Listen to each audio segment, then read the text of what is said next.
трудила съм 50 години, баб. И вижте, като съм достигнал, там живеем.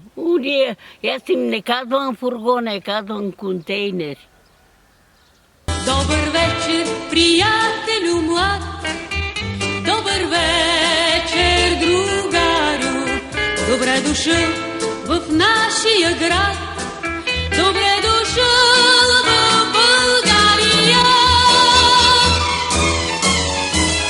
Вземи в този хубав ден една българска роза от мен.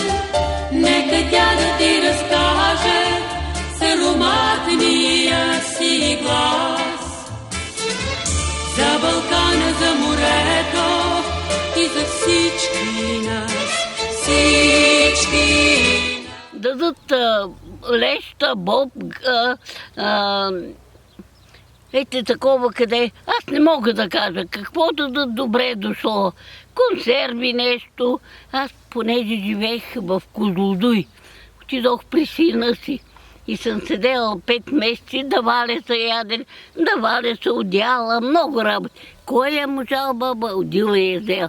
И аз казвам така, кой си е намокрил само краката? Вика, аз съм наводнен.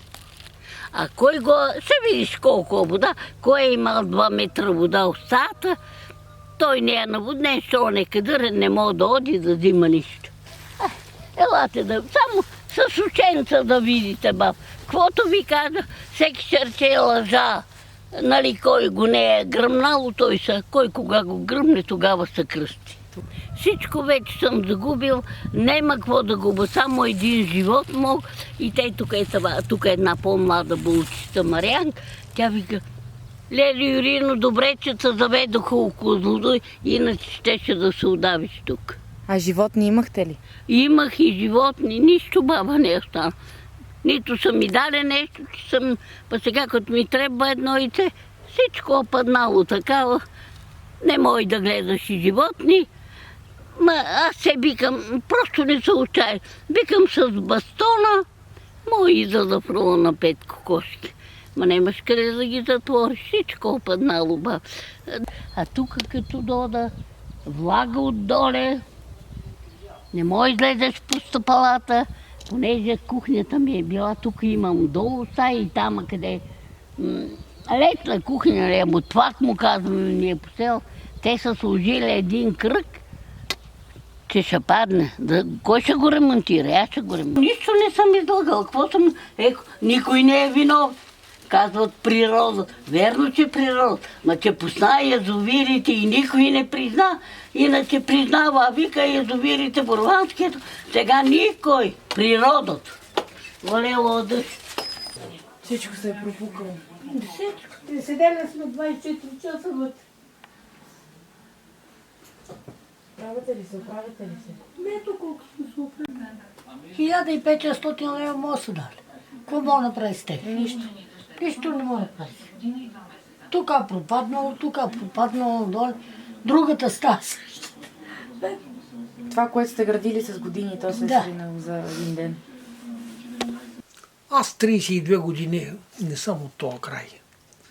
Полъгах се, оженех се тук, машинист бях, влакаджия. Удих, обикалях и накрая решихме тук да дойдем. 27 години съм пенсионер. В една възраст такава на фана издаваха на тия хора, бе. Язовирили са коса, нищо не излезе от тайните уста. Тук имаше 3 метра вода, тук беше на телевизор, догоре беше вода. И аз ушки съм плакал от тази бабичка. Аз бях и тук на масата на един стол, тя беше на онова бюро и на нея стол и турех. От тая вечер от 12 часа, на другия ден от 12 на изведа от тук. Ще ме се издавим. Доде лодката на тия ламарини отгоре, това беше вода. И пана бабичката и дядо ти Данчо втория. Тук беше море, 3 метра вода. Тя има закрила, че има другар в живота.